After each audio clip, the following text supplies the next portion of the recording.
Ya, ya. Dia tak panas dulu. Kau boleh letak ni? Letak yang tu dulu, pasal tak panas. Minta Luqman tolong.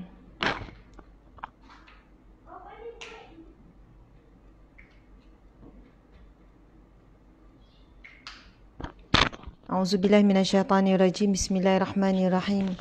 Assalamualaikum warahmatullahi wabarakatuh. Alhamdulillah, kita mulakan dengan bacaan Al-Fatihah 10 ayat awal dan akhir, kemudian Asmaul Husna. Masya-Allah.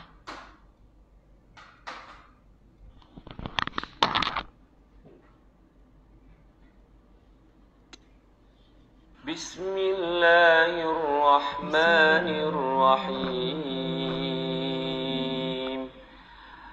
Alhamdulillahi Rabbil Alamin. Ar-Rahmanir Rahim. Maliki Yawmiddin. Iyyaka na'budu wa iyyaka nasta'in. اهدنا الصراط المستقيم صراط الذين أنعمت عليهم غير المغضوب عليهم ولا الضالين.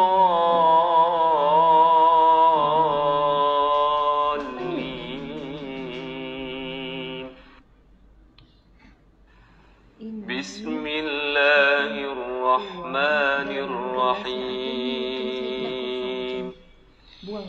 الحمد لله الذي أنزل على عبده الكتاب ولم يجعل له عوجا قيما لينذر بأسا شديدا من لدنه ويبشر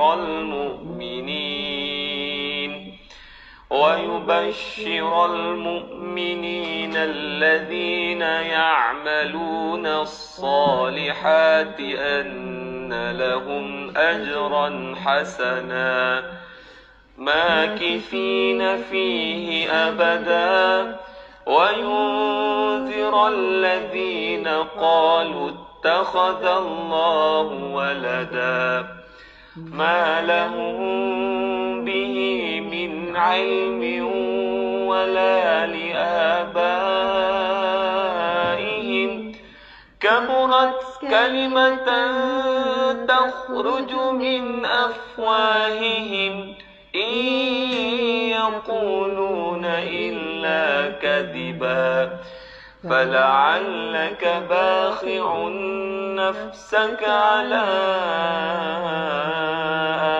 آثارهم إن لم يؤمنوا بهذا الحديث أسفا إنا جعلنا ما على الأرض زينة لها لنبلوهم أيهم أحسن عملا وإنا لجاعلون ما عليها صعيدا جرزا أم حسبت أن أصحاب الكهف والرقيم كانوا من آياتنا عجبا إذ أوى الفتية إلى الكهف فقالوا ربنا آتنا من لدنك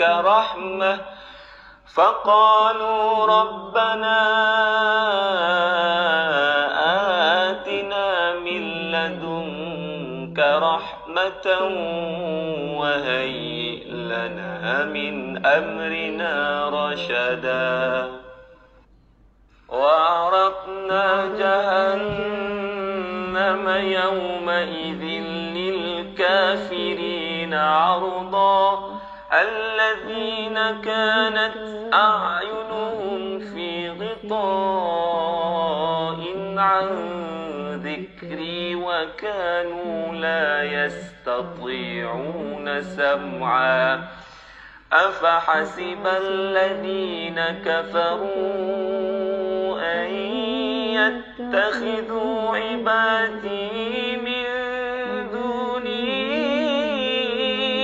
أولياء إنا أعتدنا جهنم للكافرين نزلا قل هل ننبئكم بالأخسرين أعمالا الذين ضل سعيهم في الحياة الدنيا وهم يحسبون أنهم يحسنون صنعا أولئك الذين كفروا بآيات ربهم ولقائه فحبطت أعمالهم فلا نقيم لهم يوم القيامة وزنا ذلك جزاؤهم جهنم بما كفروا واتخذوا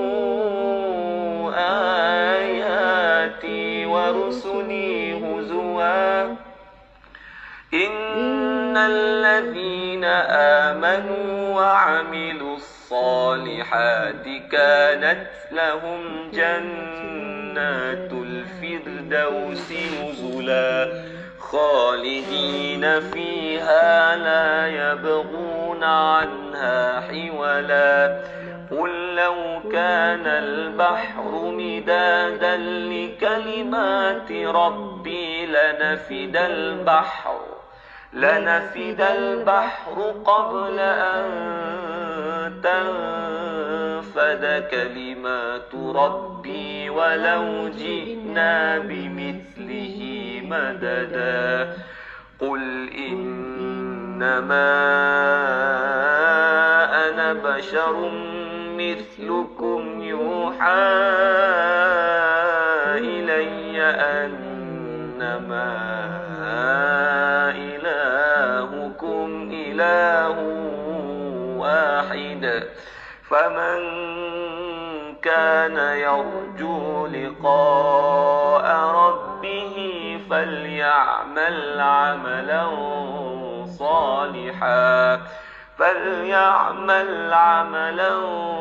صالحا ولا يشرك بعبادة ربه أحدا صدق الله العظيم. Subhanallah, sama-sama kita bacakan Asmaul Husna. Cuba hayati sahabat-sahabat, baca dengan tenang. Terlalu banyak fadilat dan kelebihan membaca Asmaul Husna. Antaranya Allah berfirman, walillahil asmaul husna fad'uhu biha. Bagi Allah berfirman walillah, dan di sisi Allah, bagi Allah nama-namanya yang mulia. Fad'uhu biha, maka serulah nama-namanya tersebut, ataupun berdoalah, memintalah dengan nama Allah tersebut. Dan insya-Allah setiap nama yang kita sebut 99 tersebut, subhanallah, ia adalah satu bentuk kita memuji Allah dan satu bentuk kita berdoa. Contohnya kita sebut ya Allah ya wasi', maksudnya Allah yang maha luas. Allah yang maha luas, moga Allah luaskan jalan kita ke syurga, subhanallah. Allah lapangkan dan luaskan rezeki kita.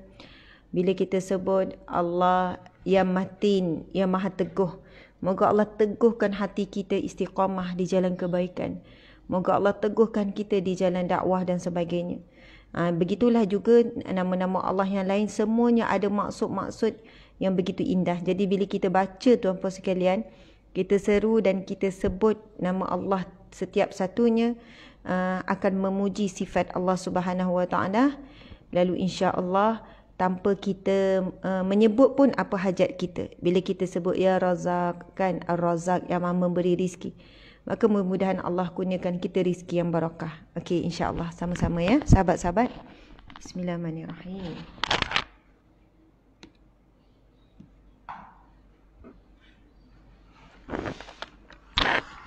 أسألك يا من هو الله الذي لا إله إلا هو الرحمن الرحيم الملك القدوس السلام المؤمن المهيمن العزيز الجبار المتكبر الخالق البارئ المصور الغفار القهار الوهاب الرزاق الفتاح العليم.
Mungkin Ustaz sementara tu boleh buka kalimat tanda.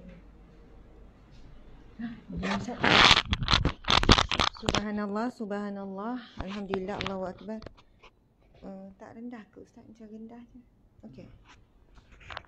Kalau okey. Subhanallah, alhamdulillah, Allahu akbar. A'udzubillahi minasyaitanirrajim. Bismillahirrahmanirrahim. Assalamualaikum warahmatullahi wabarakatuh. Alhamdulillah, alhamdulillah. Muslimin muslimat yang dirahmati Allah sekalian, kita sambung pengajian kita Kitab Riyadhus Salihin, Taman Orang Saleh. Taman Orang Saleh. InsyaAllah okey, IG okey kok Ustaz. Cuma tadi tu dirapat. Okey, boleh je.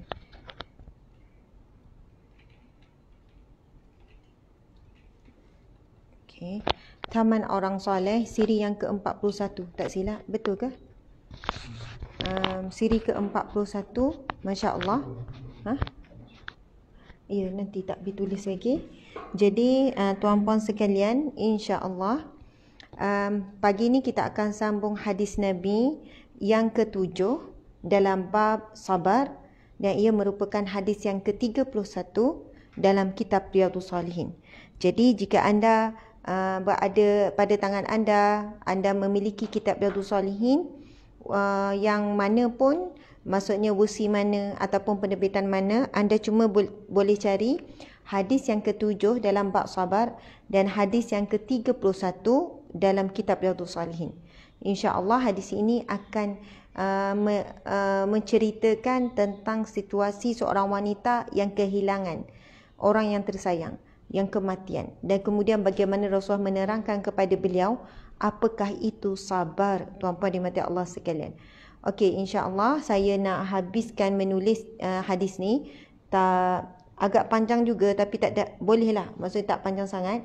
Sementara tu ustaz boleh buka dan kita sama-sama zikir kalimatan, iaitu 2 zikir yang paling dicintai Allah, yang ringan pada lidah tapi berat pada timbangan amal. Okey, sambil tu tengok saya tulis. Subhanallah, subhanallah wa bihamdi, subhanallahil azim. Masya-Allah, ustaz tak nampak jam. Alhamdulillah, muslimin muslimat dimati Allah sekalian. InsyaAllah kita akan sama-sama membacakan dulu hadis ini. Peringkat awal pengajian dulu. Sebelum ni saya duduk, mungkin ada yang baru sertai tengok saya duduk saja kan. Sebab kita membacakan hadis yang sangat panjang, jadi kita tak mampu nak menuliskannya. Jadi bila time hadis yang sederhana ataupun pendek, kita akan menggunakan whiteboard untuk sama-sama kita belajar. Masya Allah. Kenapa ngadak sana? Kan? Okey. Subhanallah, muslimin muslimat, mula-mula kita akan sama-sama membacakan terlebih dahulu hadis Nabi ini. Ini adalah hadis sahih, merupakan riwayat Bukhari dan Muslim. Okey. Sama-sama ya, kita ikut ambil barakah membaca hadis Nabi sallallahu alaihi wasallam. Bismillahirrahmanirrahim. Wa an Anas radhiyallahu anhu qala. Cik, boleh tak ambil pointer tu? Okey. Ini ada baru ni hamba Allah berikan pointer ni. Tapi dia kena buka semua. Okey. Kita baca ya sekali lagi. Bismillahirrahmanirrahim. Wa an Anas radhiyallahu anhu qala marra an-nabiyyu sallallahu alaihi wasallam ala imra'atin tabki inda qabrin faqala ittaqillahi wasbiri faqalat ilaika anni فإنك لم تصب بمصيبتي لم تصب فإنك لم تصب فإنك لم تصب بمصيبتي ولم تعرفه فقيل لها إنه النبي صلى الله عليه وسلم فأتت باب النبي صلى الله عليه وسلم فلم تجد عنده بوابين فقالت لم أعرفك فقال إنما الصبر عند الصدمة الأولى muttafaqun alaih. Muttafaqun alaih membawa maksud apa? Riwayat Bukhari dan Muslim. Masya-Allah, muslimin muslimat yang dihormati Allah, yang dihormati dan dikasihi Allah Subhanahu wa taala, yang dirahmati Allah. Okey, muttafaqun alaih. Masya-Allah. Okey, kita tengok terjemahan dia. Boleh letak dekat sana. Okey. Bismillah, hadis yang ketujuh dalam kitab Bab Sabar 31 dan kitab Dosalin. Wa an Anas daripada Anas sahabat Nabi radhiyallahu anhu. Ini adalah sikatan radhiyallahu anhu, maksudnya redha Allah ke atasnya. Qala, berkata. Siapa yang berkata? Sahabat Nabi Anas ni lah, Anas bin Malik ni. Okey. Marran nabiyyu, mendatangi Nabi. Okey, sama ada mendatangi ataupun marra juga membawa maksud melalui. Maksudnya kebetulan Nabi melalui. Ada tak warna biru lain? Okey. Anas cerita satu hari Nabi melalui ataupun lebih tepat singgahlah marra ni. Nabi singgah. Bila singgah ni istilahnya apa tuan-puan sekalian? Singgah. Bila sebut pasal singgah, maksudnya kebetulan lalu singgah. Betul kan? Marra, Nabi melalui. Marra Nabi SAW ala imra'atin, kepada seorang wanita.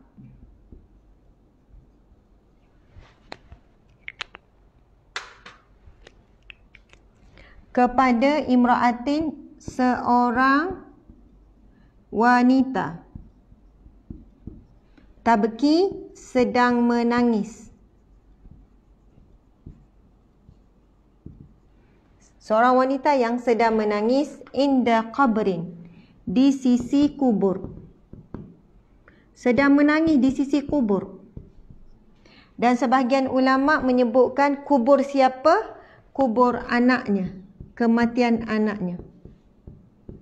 Anak kecilnya. Macam itulah. Maksudnya kebetulan Nabi lalu, kemudian Nabi nampak ada seorang wanita sedang menangis di tepi kubur.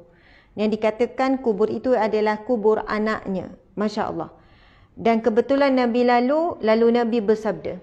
Faqala, maka siapa yang berkata? Nabi. Nabi bersabda. Ittaqillah, bertakwalah kamu. Nabi sebut ittaqillah, bertakwalah kamu kepada Allah. Ittaqillah, bertakwalah kamu kepada Allah. Wasbiri, dan bersabarlah, Nabi kata. Masya Allah. Faqalat, maka berkata wanita tersebut. Berkatalah wanita tersebut pun menjawab. Ilaika anni. Ilaika anni. Maksud ilaika anni ialah pergilah daripadaku. Macam itulah. Pergilah daripadaku. Anni. Pergilah ataupun jauhkanlah. Macam itulah. Anni, daripadaku. Kan wanita ni sedang menangis. Kehilangan orang yang dia sayang, iaitu anak dia. Kan sebagai ulama mengatakan dia menangisi kematian anaknya di tepi kubur. Kemudian Rasul lalu, Rasul kata ittaqillah wasbiri. Bertakwalah kepada Allah. Kuatkanlah ketakwaan dan bersabarlah. Lalu perempuan itu menjawab, ilaika anni, pergilah, jauhkan dirimu daripadaku. Fa innaka, perhatikan jawapan wanita ini. Fa innaka, maka sesungguhnya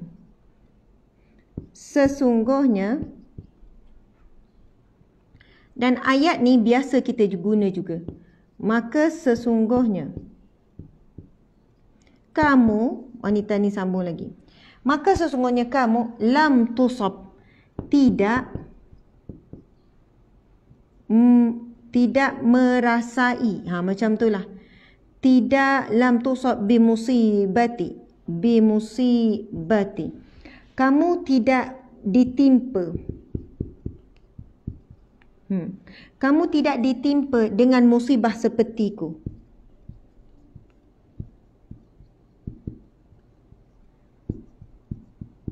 Masya Allah.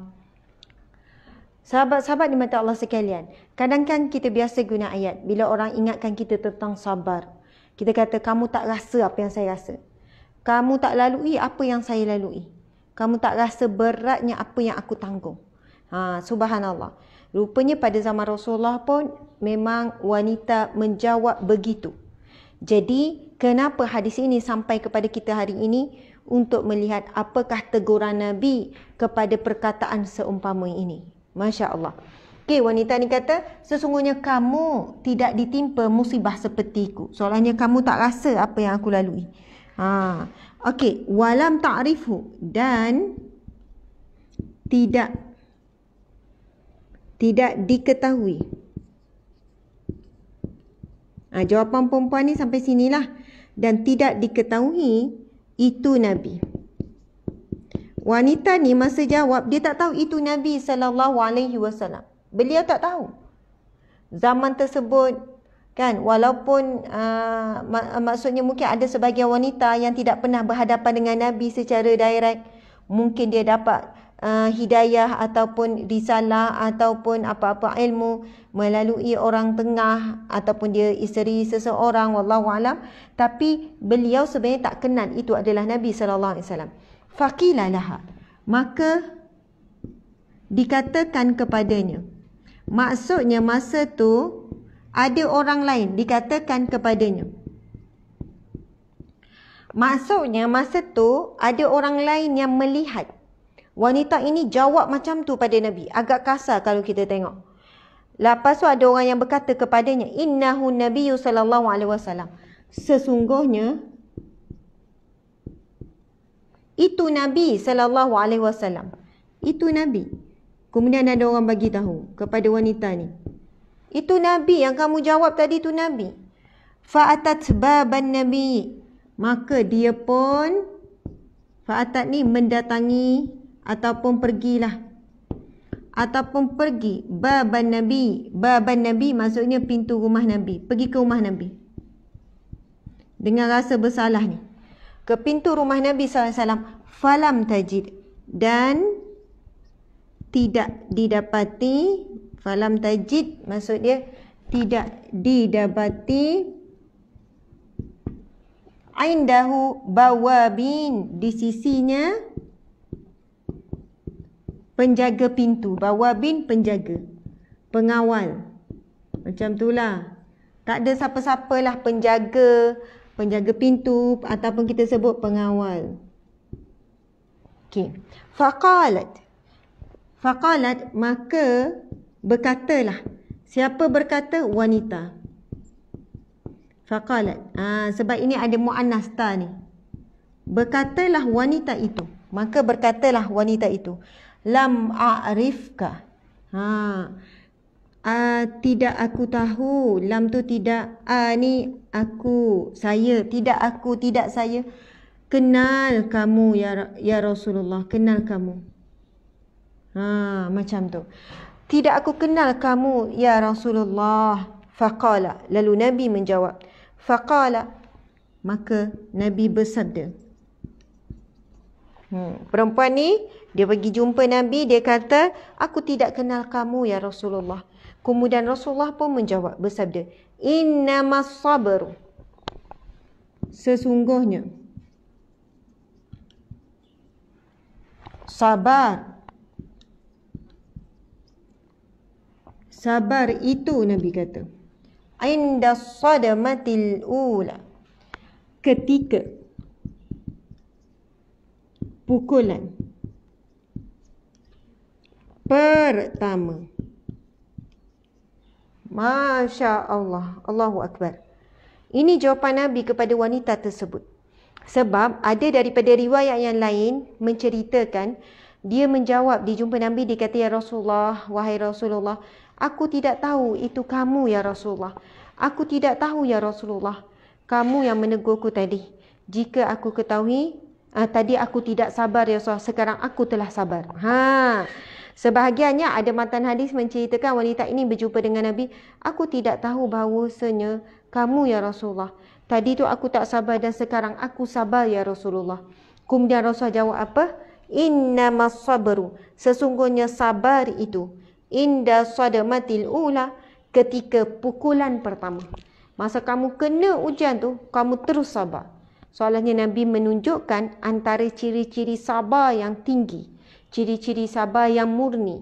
Subhanallah, ciri-ciri sabar yang paling utama, iaitu ketika saat diuji, dia terus sabar, dia terus berlapang dada, dia cepat redha. Sahabat-sahabat sekalian, kita kan kadang-kadang sabar ni bila dah hujung, dah letih nangis, dah lepas marah, dah lelah dah.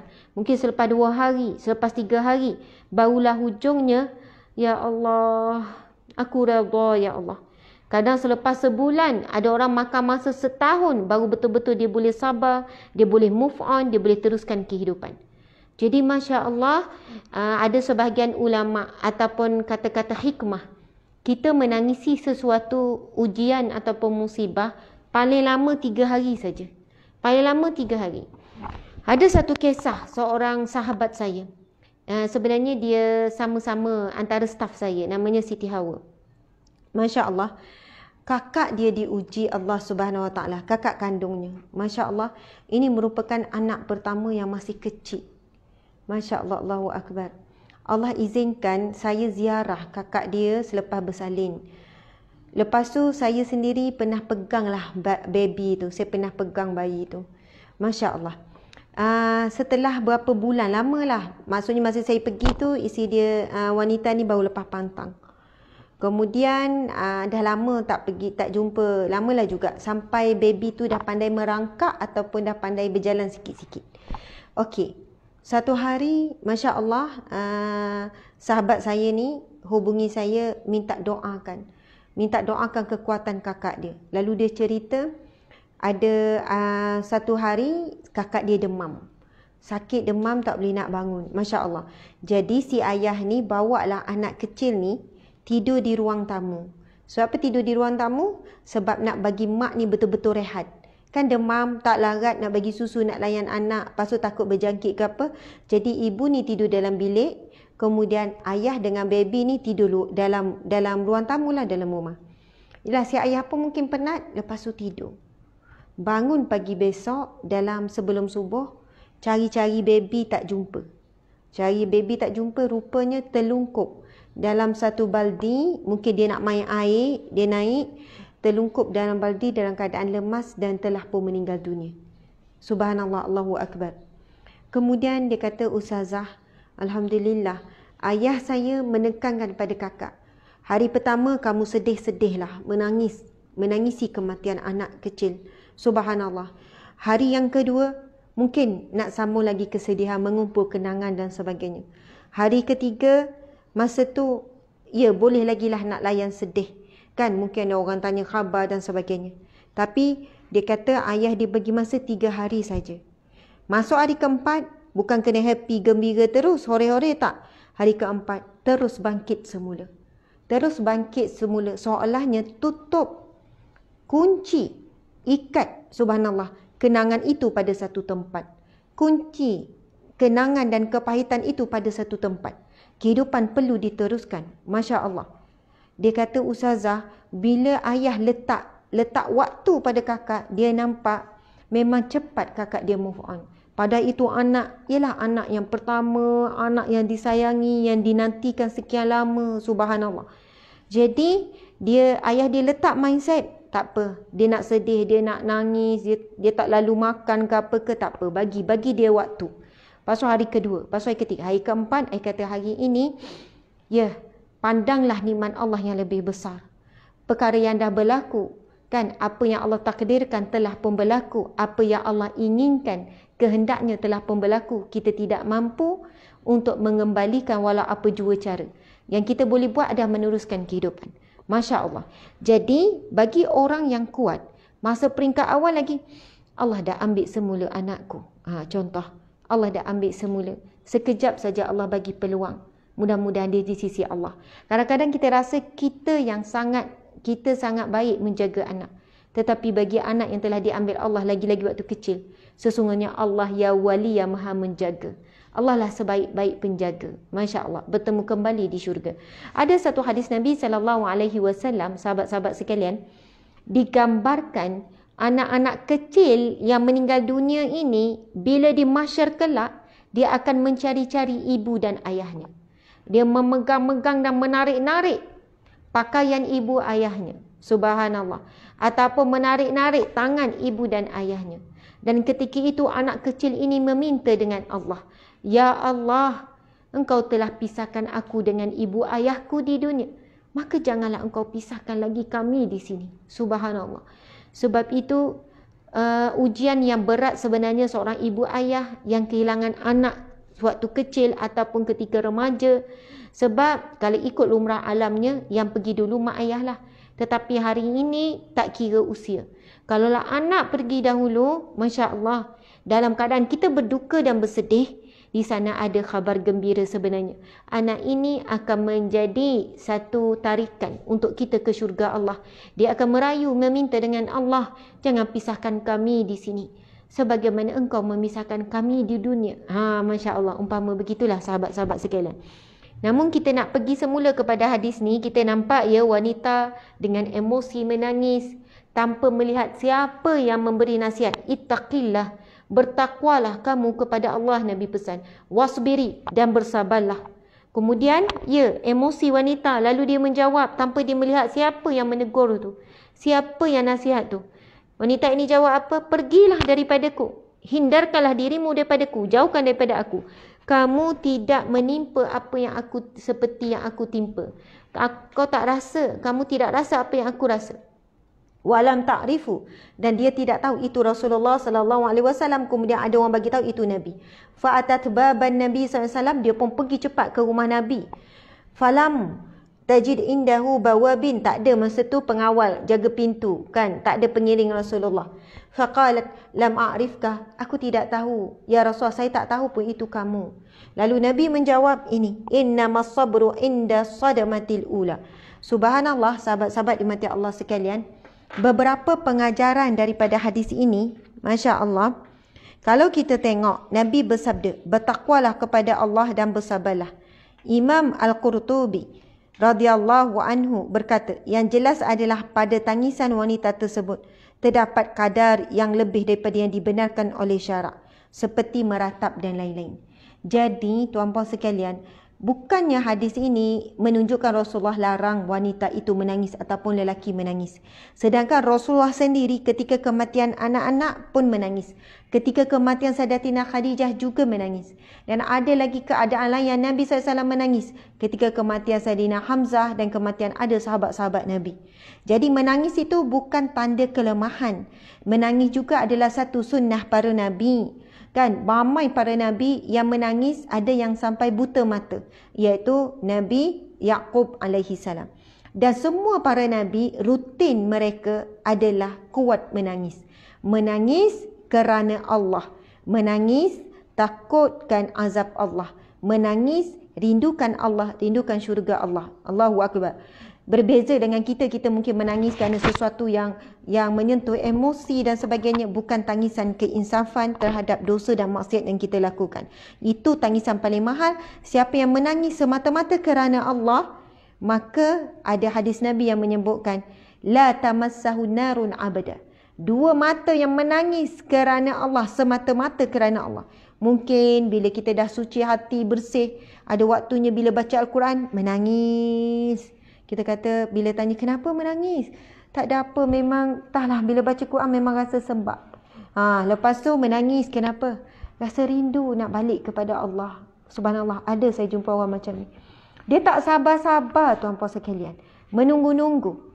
Dia mengharapkan kematian itu lebih daripada mengharapkan kehidupan. Kisah benar sahabat-sahabat. Ada seorang lelaki soleh, seorang tuan haji, warga emas. Masya Allah. Subhanallah, Allahu Akbar. Sebenarnya ni kisah ayahanda Ustazah Hafizah Musa. Masya Allah. Kadang-kadang saya borak, Ustazah Hafizah duduk bercerita dengan saya. Dia kata, Asma, kadang Kak Cik, Ustazah Hafizah kan dia bahasakan dia Kak Cik. Dia kata, kadang Kak Cik puas nak sabarkan ayah ni, abah ni, supaya redha dengan hidup. Masuk Kak Cik, ayah Kak Cik ni, abah ni, Masya Allah, dia kata Asma, dia macam tak sabar dah nak bertemu dengan Allah. Bukanlah tak redha dengan hidup, tapi seolahnya Masya Allah, bila hari Rabu, hari Khamis, sangat mengharapkan mati dan meninggal pada hari Jumaat. Abang Ustazah Hafizah Musa dah umur 80 lebih.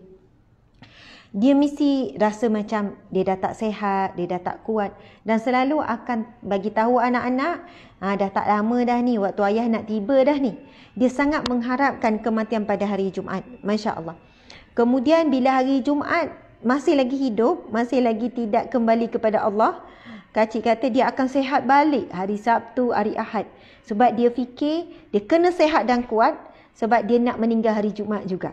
Jadi dari segi psikologi tu, hari Sabtu, Ahad, hari Isnin tu dia kuat balik, dia jaga, dia positif. Sebab apa? Dia tak nak dia sakit ketika itu, supaya dia boleh meninggal pada hari Jumaat. Subhanallah. Dan Ustaz Hafizah Musa cerita, ayahandanya, Abah ni, Masya Allah, kadang-kadang Ustaz Hafizah Musa cerita dalam ceramah yang pernah bersama dengan saya, cerita secara umum, bukanlah cerita benda yang privacy ni, sebab Ustazah pernah share dalam ceramah forum bersama dengan saya. Kadang-kadang nak sabarkan ayah dengan kehidupan kerana dia tak sabar dah nak bertemu dengan Allah. Dia kata Abah dah selesaikan semua urusan dengan manusia. Abah uruskan tu siap-siap. Maksudnya dia dah buat persiapan dah untuk kembali kepada Allah Subhanahu Wa Taala. Allahu Akbar. Maksudnya di sini, Masya Allah, dia kena redha dengan kehidupan yang masih Allah bagi. Sebab dia mengharapkan kematian. Dia mengharapkan nak balik dah kepada Allah. Jadi, dia bukan kita ni kena redha, kita ni duk minta dengan Allah supaya dipanjangkan umur. Sebab kita masih lagi tak puas lagi. Kita masih banyak benda lagi. Tapi bagi orang yang dah buat persiapan, apa lagi kebahagiaan yang lebih besar daripada kebahagiaan bertemu dengan Tuhan. Masya Allah, Allahu Akbar. Okey, tuan-puan dimati Allah sekalian, menangis bukan sesuatu yang bertentangan dengan syarak. Tetapi meratap ketika berlakunya ujian dan musibah, meratap berlebih-lebihan. Sebab orang Arab dia ada budaya. Bila meratap, dia cari-carikan ni, dia cakau-cakau tanah, dia bertempik-tempik, berlebihan. Maka meratap yang begitu dilarang di dalam Islam. Jadi Nabi tegur. Okey, kemudian kita tengok perkataan ilaika anni yang kita sebut tadi, menjauhkan diri. Okey. Sesungguhnya sifat tidak sabar bercanggah dan berlawanan dengan sifat takwa. Seseorang yang tidak sabar cepat melepaskan marah, cepat meninggikan suara, cepat laju tangan dia. Ia adalah berlawanan dengan sifat takwa. Jadi kita boleh menilai tahap ketakwaan kita dengan bagaimana kemampuan kita mengawal diri, tuan-puan sekalian.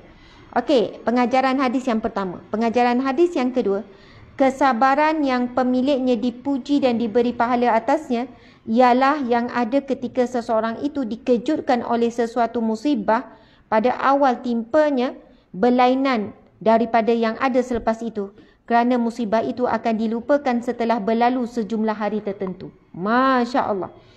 Sebab apa Nabi sebut sabar itu pada pukulan pertama? Sebab masa musibah tu baru kena, kalau kita mampu sabar, pahala sabar yang begitu tinggi. Kalau kita boleh sabar ketika pada pukulan pertama, bukan maksudnya ada orang pukul kita ya. Masa terkena musibah tu kita terus sabar, itulah sabar yang sebenar Nabi kata. Kalau kamu sabar selepas 3 hari, lepas 5 hari, selepas sebulan, itu adalah kerana dah berlalunya hari, waktu dah berlalu, kan banyak perkara dah yang berubah, jadi seolahnya itu bukan betul-betul sabar. Sebab itu Nabi kata sabar itu pada pukulan pertama. Tapi kita sekarang cuba lihat, kita ni sabar di mana? Pada peringkat awal, ataupun peringkat tengah, ataupun hujung. Benda dah sejuk dah. Dah ada Allah tunjuk dah hikmah, baru kita mampu sabar. Allahu Akbar. Okey. Pengajaran hadis yang ketiga. Boleh tulis ya masing-masing pengajaran hadis. Nabi SAW bersifat tawaduk, yakni sangat merendah diri kerana Allah. Dan berlemah lembut terhadap orang jahil atau tidak tahu. Bayangkan tuan-puan sekalian. Rasul bagi nasihat pada wanita itu. Ittaqillah, bertakwa kamu kepada Allah. Wasbiri, dan bersabarlah. Lalu wanita tu menjawab, pergi kamu. Kamu tak lalui apa yang aku lalui. Kemudian bila orang bagi tahu, dan bayangkan Rasulullah Bila wanita tu herdik, wanita tu kata begitu, Rasulullah pergi tanpa marah, tanpa cakap apa-apa lagi. Nabi pun berlalu. Betapa rendah dirinya Rasulullah. Kita tahu Rasulullah ni siapa? Perdana Menteri, subhanallah, Khulafa Ar-Rashidin, maksudnya pemerintah nombor 1 negara. Nabi ni siapa? Kekasih Allah, lelaki yang paling mulia, ahsanun nas, sebaik-baik manusia. Tapi bila ada orang yang menjawab begitu, Masya Allah, Nabi bawa diri, bukan merajuk, tapi Nabi, sifat tawaduk Nabi begitu hebat, begitu tinggi. Kita kalau anak menjawab pun, kita dah tak boleh tahan dah. Dah rasa panas telinga, dah rasa naik bulu roma, rambut pun kalau boleh pacak-pacak kalau anak menjawab sikit. Sebab apa? Kita ada sifat sombong dalam diri.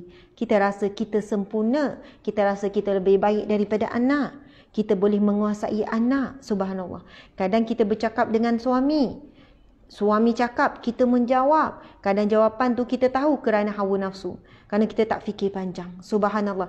Itu pun pertahankan lagi. Sebab apa? Jika kita ada sifat sombong dalam diri, rasa diri lebih baik, rasa diri itu lebih bijak, rasa diri ada lebih kelebihan, rasa kitalah yang banyak berkorban, rasa kitalah yang betul, kitalah yang banyak buat tindakan dan sebagainya. Akhirnya apa yang berlaku? Kita mudah untuk merendahkan orang lain. Sebagai tanda, kita mudah untuk meninggikan diri dan sebagainya. Subhanallah. Okey. Hadis Nabi SAW, hadis sahih berkenaan dengan 2 mata yang tidak disentuh api neraka, yang bermaksud daripada Ibnu Abbas, aku mendengar Rasulullah SAW bersabda, 2 mata yang tidak akan disentuh oleh api neraka, iaitu mata yang menangis kerana takut kepada Allah, dan mata yang pada malam harinya berjaga kerana membela agama Allah. Ya Allah, tak tidur malam, membela agama Allah, menjaga di perbatasan, askar-askar. Itu 2 mata yang tidak akan disentuh oleh api neraka. Maksudnya kalau mata tak disentuh, seluruh tubuh pun tak disentuh lah. Bukannya yang lain kena sentuh, mata tak. Maksudnya mata itu mewakili seluruh badan. 2, iaitu mata yang menangis kerana takut kepada Allah, dan mata yang malam hari berjaga kerana membela agama Allah Subhanahu Wa Taala. Okey, sahabat-sahabat yang dirahmati Allah sekalian, ni apa? Larangan meratap kematian. Okey. Subhanallah. Kasih. Yang keempat, kita haruslah menjalankan kerja menyuruh dengan kebaikan dan melarang kepada kejahatan. Bila kita lihat ada orang buat perkara yang bertentangan dengan syariat, contoh meratapi berlebihan dalam menangisi, maka kita perlu menegur. Bertakwalah kamu kepada Allah. Maksudnya, redalah kamu. Kamu sedang bertempik marah macam ni, marah kepada siapa sebenarnya? Takutlah kepada Allah. Kemudian yang kelima, antara pengajaran daripada hadis ini, sahabat-sahabat sekalian, menziarahi kubur bagi golongan perempuan adalah diharuskan, dibenarkan. Encik suami, jam tu betul ke daripada tadi macam sama je? Okey. Menziarahi kubur bagi golongan wanita adalah harus pada syarak. Kerana jika perkara ini sesuatu yang mungkar, sudah tentu Nabi melarang wanita tersebut. Maksudnya boleh saja ziarah kematian. Apabila diketahui bahawa perbuatan menangis sambil meninggikan suara di atas kubur adalah dilarang oleh syarak, maka lebih wajar lagi bahawa apa yang dilakukan oleh sebagian orang ramai yang meletak gambar di atas kubur, menghiaskan dengan bunga atau mengikat di atasnya ribin kain berwarna hitam adalah dilarang oleh syarak dengan lebih tegas lagi. Bahkan perbuatan tersebut sebenarnya tidaklah menunjukkan kepada rasa duka cita dan sedih di atas pemergian si mati.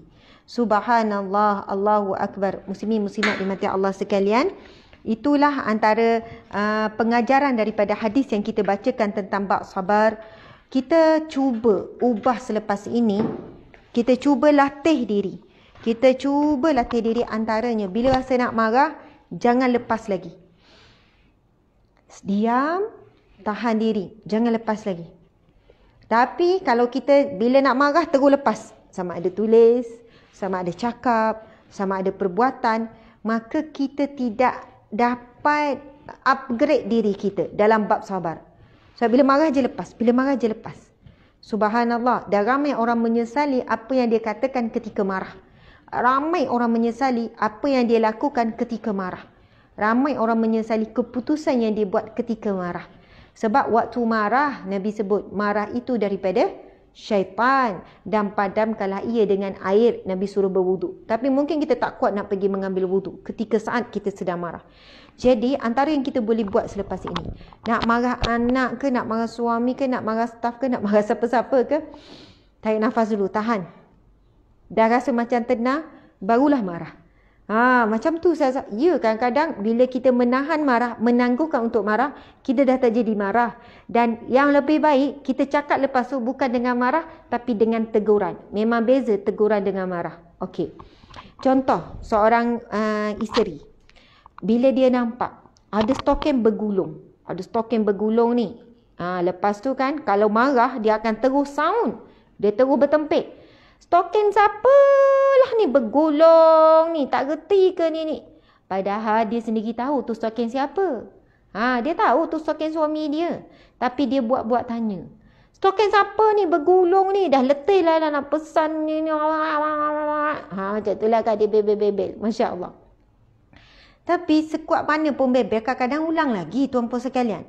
Nanti nampak lagi stokin tu bergulung. Tak adanya ditarik elok, sangkut kau nak pakai lagi. Ataupun basuh. Ataupun kalau nak gulung sangat, letaklah dalam kasut. Contohlah.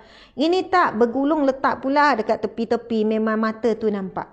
Jadi, kena pula isteri ni tengah penat apa semua. Teruslah suara tu tinggi. Ni stokin siapa ni? Kadang-kadang tu kan. Masya Allah. Padahal dia dah tahu tu stokin siapa. Kadang-kadang kita boleh cuba. Kita cubalah. Bukan kadang-kadang. Kita cuba. Tahan dulu. Tahan marah. Nampak stokin. Ambil. Tanya elok-elok kan. Bang, nak pakai lagi ke stokin ni? Tak. Saya tak nak pakai dah. Okey. Saya basuh ya. Tahan tu. Masya Allah. Basuh. Mudah-mudahan dengan itu kita tidak tahu ya. Mungkin ia menjadi satu sentuhan kepada hati suami. Mungkin Allah akan berikan, Allah membuka pintu hati dia ataupun dia akan buat perubahan yang tidak dijangka.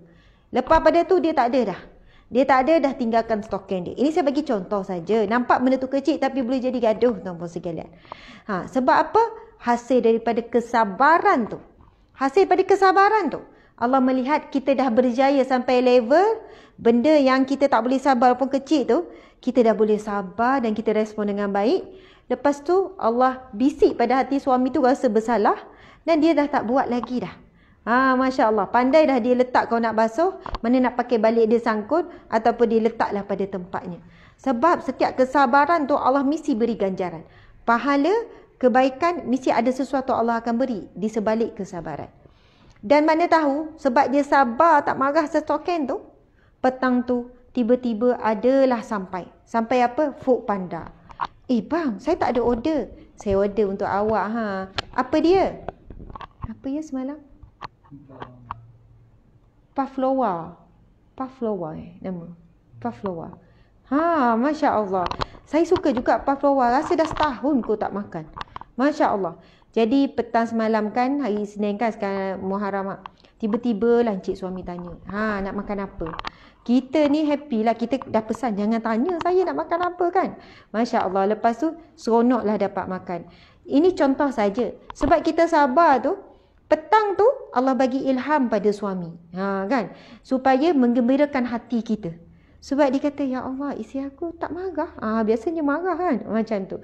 Jadi sama juga dengan anak. Saya ni kadang-kadang habis kuliah ni, saya akan pergi bilik anak. Akan berlaku dua keadaan. Satu, saya senyum. Contohnya, dia orang kemas bilik, senyum. Tapi banyaknya, dan lagi bilik yang lelaki, bilik perempuan pun lebih kurang juga. Budak-budak kan dapat dia orang nak PDPR lah, apalah, dia orang mandi. Sebab apa? Mak ayah dia duduk kat sini. Jadi dia orang urus diri sendiri. PDPR pun start sendiri semua kan. Jadi kadang-kadang pergi tu bila buka je pintu dengan cadar tak lipat lagi contoh. Adalah benda-benda. Tarik nafas tu. Sebelum tengok tu tarik nafas dulu. Okey. Kadang-kadang buat apa?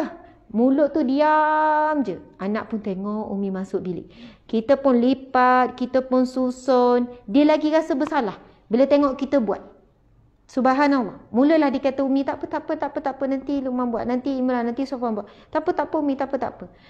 Berbanding dengan Terus marah.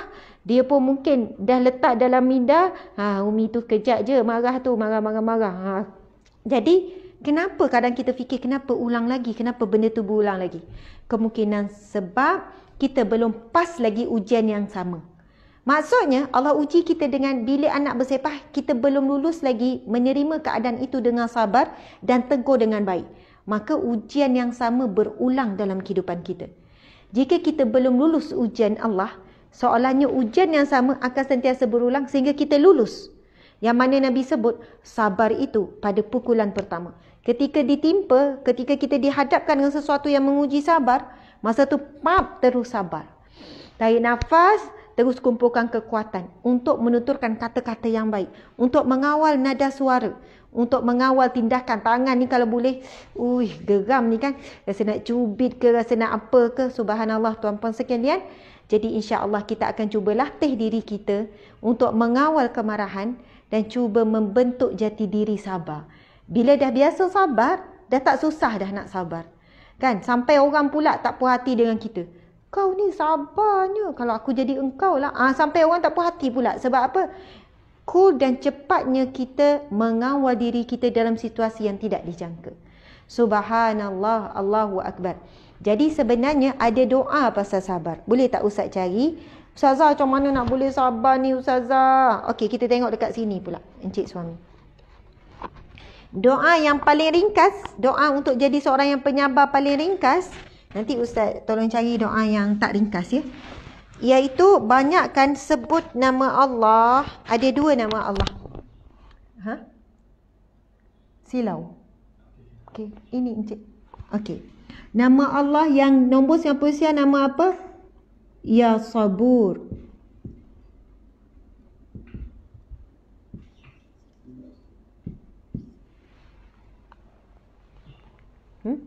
Kena dekat kot.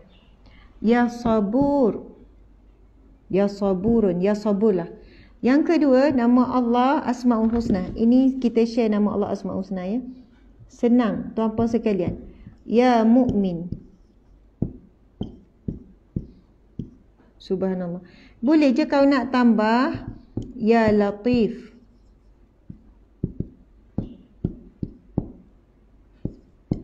Subhanallah. Nak tambah lagi? Boleh. Ya Halim. Subhanallah. Tuan-puan sekalian, tapi kalau nak pilih satu je Ustazah. Nak pilih satu je. Okey, kita ambil Ya Sabur. Ya Allah yang Maha Penyabar. Ataupun Ya Mukmin. Mukmin maksudnya yang maha memberi ketenangan. Ataupun Ya Mukmin yang Maha Tenang. Atikah. Ya Latif yang Maha Lembut. Ya Halim yang Maha Santun. Masya Allah. Sahabat-sahabat, sebut nama Allah Ya Sabur, Allah yang Maha Penyabar, Allah yang Maha Sabar. Ya Allah Ya Sabur, Ya Sabur, Ya Sabur, yang Maha Penyabar. Ya Allah, jadikanlah aku orang yang sabar Ya Allah. Penatlah marah. Sebab bila kita marah tuan-puan sekalian, energi yang paling banyak kita guna adalah ketika marah. Subhanallah. Dan berapa banyak urat putus, berapa banyak hormon yang tidak bagus dirembeskan, dan ia akan menyebabkan penyakit pada jangka masa yang panjang. Subhanallah.